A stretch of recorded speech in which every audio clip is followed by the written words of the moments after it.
down his palace in the capital city of Susa. He invited all of his important ministers. The celebrations went on for 7 nights, and there was a great deal of drinking and feasting. A prominent judge named Mordecai, a Jewish resident of the city, attended the banquet. Mordecai is respected for his wisdom and his learning. He speaks several languages in this empire of many peoples and cultures. Where is Vashti, my queen, the most beautiful woman in all of my kingdom? Send for her now. I want all of my guests to see the most beautiful woman in the world. Sire, Vashti is hosting a banquet for the great ladies of the kingdom. Feast without her. Send for my beautiful queen now. Your Majesty, Yes. Vashti, Queen of all Persia, refuses to leave the banquet she is hosting. What? She's defied your command. This insult is unbearable. I will not be ignored. I will not suffer the disobedience and disrespect of any woman. Indeed, it will set a terrible example for all women in the empire. Women's disobedience must be total obedience. Such defiance must be punished now. So it will be. Banish Vashti from the palace immediately. Remove her crown. Take away all of her and precious jewels. Vashti is no longer the queen of all my domains. Send her into the streets to beg for food.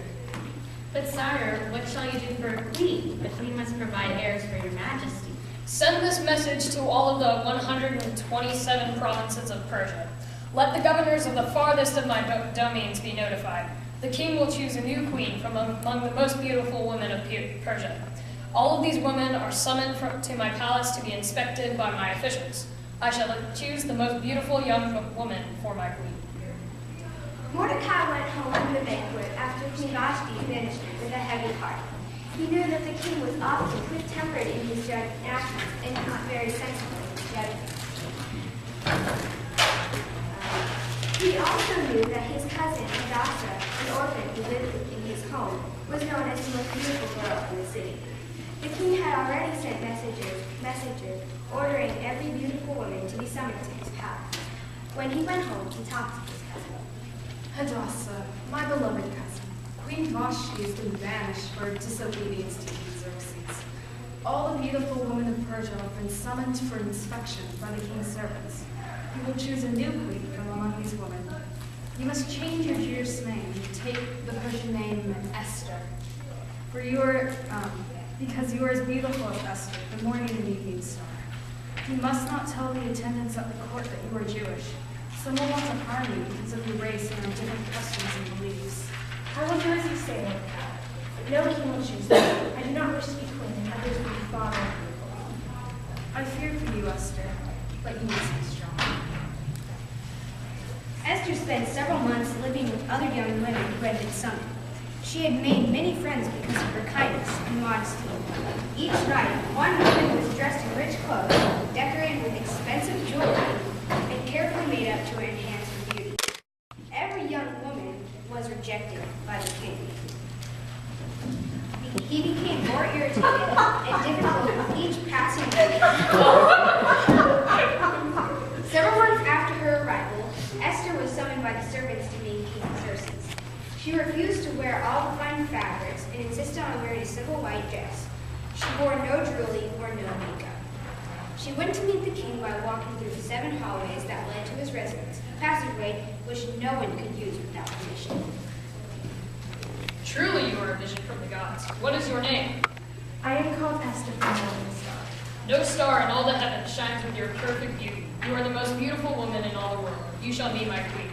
Wear this crown as your own.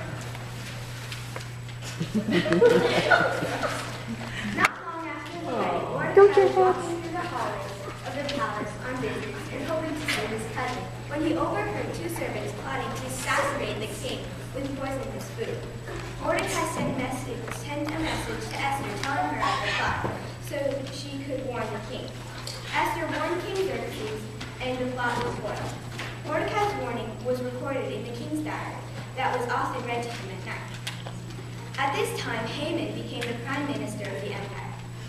He was very arrogant and expected all of the other ministers, judges, and servants to bow down before him, which was a common Persian custom. Haman was walking by Mordecai in the courtyard one day When he passed Mordecai, he refused to bow his head. What is your name? Why do you not bow your head in respect as all others do?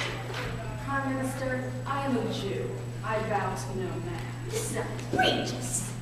I must have none of this. Next time we meet, you must bow. Do you hear? I hear your words, but I will not break faith with my people. We bow only to our God. Several times they met, and each time he bowed his head to the ground. Finally, he was sent to the king, who was occupied playing a card game with other several officials. As usual, he did not wish to provide with any business at all.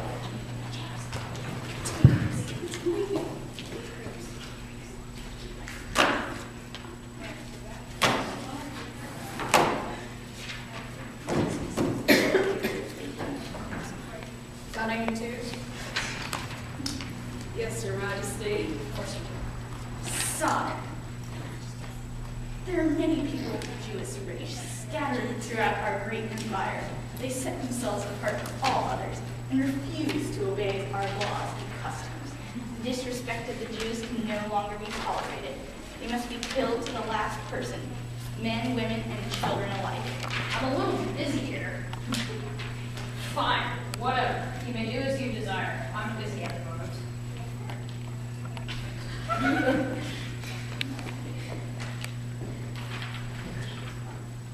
Haman went home and rolled dice to determine the best date for the destruction of all the Jews in the Persian Empire.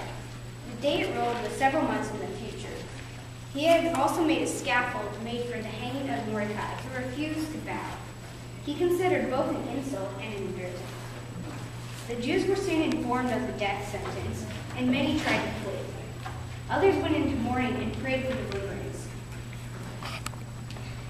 Mordecai sent a message to Esther, asking her to intercede with the king, even though she was never permitted to interrupt the king or seek his company without his consent.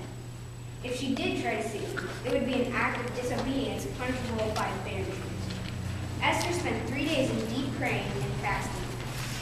Then she disobeyed the rules and walked into the 7 hallways that led to the king's quarters. Esther, why do you enter my quarters? You have not been summoned. But you are truly as beautiful as the morning star. Whatever you wish is yours, even if it is half of my kingdom. I can deny you nothing. Your Supreme Majesty, my wish is not for myself, but for my people.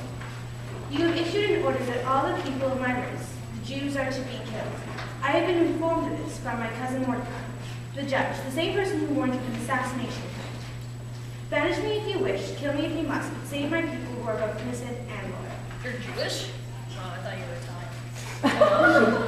Who has issued such a despicable order? Your Prime Minister, Haman, used your signet ring to order all the Jews in the realm to be killed on the 13th day of the 12th month. This person is only a woman, and not even a Persian princess's debt. For her disobedience, she should be banished or killed. Haman moved towards Esther with his fist raised, but Esther stood her ground, ready to defeat him. No one will slay Esther or the Jews in my kingdom. Guards, seize Haman.